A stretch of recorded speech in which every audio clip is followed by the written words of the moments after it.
4 weeks ago, an inmate at the Lincoln Hills Youth School attacked teacher Pandora Lobach. She's still out of work and says she won't go back unless there are changes made at the school and youth prison. Lobach said she and the rest of the staff are up against unbelievable odds there. Newswatch 12's Rose McBride has been following the situation at Lincoln Hills for weeks. She has more on the differing stories told by staff and administrators. Rose, good evening. Good evening, Lane. Lobach's assault was just one in a number of attacks that put employees on injured leave. Union Steward Doug Curtis told me 10% of youth counselors can't work because of it being injured from attacks by an inmate or from subduing an attack. But prison administrators say Lincoln Hills is safe. Staff at Lincoln Hills say they've had enough and are hoping something will soon change.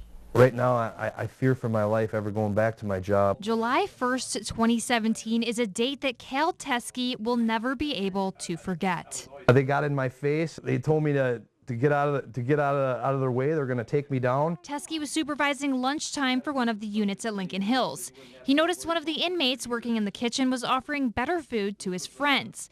Teskey told the inmate to take his food and have a seat. So he walked out of the kitchen, turned around, glared at me with his fists. And what happened next seems to be an all too common occurrence at the youth prison. As soon as I turned my head and pressed my body alarm, he came over the top of me with both of his fists on top of my head. Can I take a picture with the dog? 3.5 months later, youth counselor Stacy Daigle experienced something similar. Daigle was overseeing a new incentive program to get some of the most dangerous inmates back on track.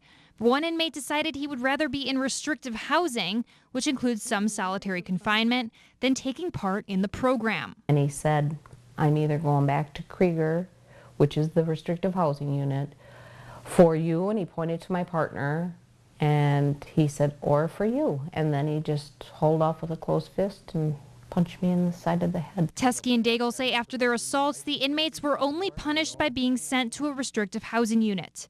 After a federal judge's ruling this summer, inmates can only be kept in restrictive housing for a maximum of 7 days before they return to the general population. I have no doubt that he'll do it again because there's no consequences for them anymore. The legal ruling, called the ACLU injunction, ordered the staff to reduce the use of pepper spray and handcuffs, something the inmates realized they could exploit very quickly. They know about the injunction and they are using it against us. Many staff I spoke with cite the ACLU injunction as adding to the dangerous environment at Lincoln Hills.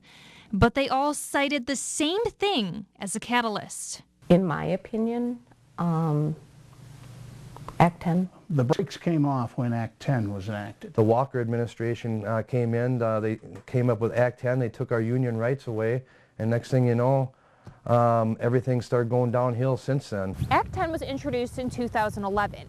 It took away collective bargaining rights and other benefits for unionized public employees like the ones at Lincoln Hills.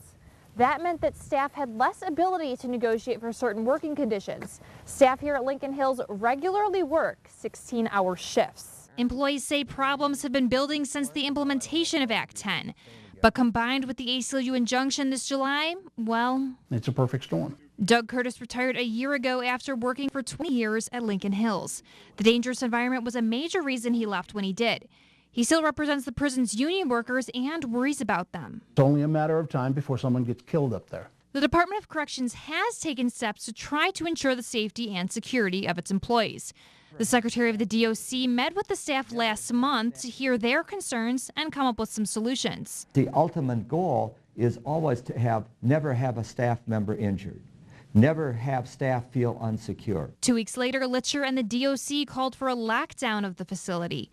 Staff from Lincoln Hills and other adult prisons spent 2 days searching each room for contraband. Hopefully both staff and youth feel much more safe after this is done, and we'll use this as a stepping stone moving forward. Both Litcher and Interim Superintendent John Paquin said they feel that Lincoln Hills is a safe place, something that many staff members vehemently disagree with, even after the recent efforts of the DOC. I don't care what the secretary says, this place, Lincoln Hills School, is a very dangerous place to work at this time. Teskey has been on medical leave since the July 1st attack. He suffers from anxiety, a stress disorder, blurred vision, and a concussion, all from the attack. He sees a trauma counselor once a week and still has trouble sleeping. My life is completely turned upside down since this assault. I'm a different person now. I don't know if I'll ever be the same again.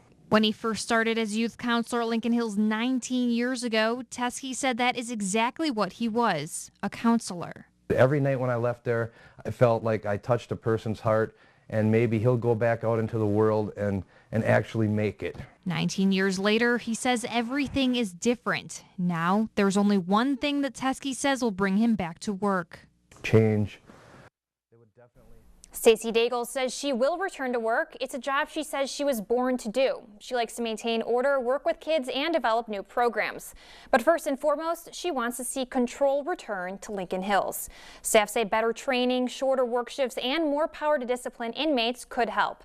Others have different ideas of what returning control means, and for one Milwaukee lawmaker, that means closing the facility entirely. We'll have that story coming up tonight at 6.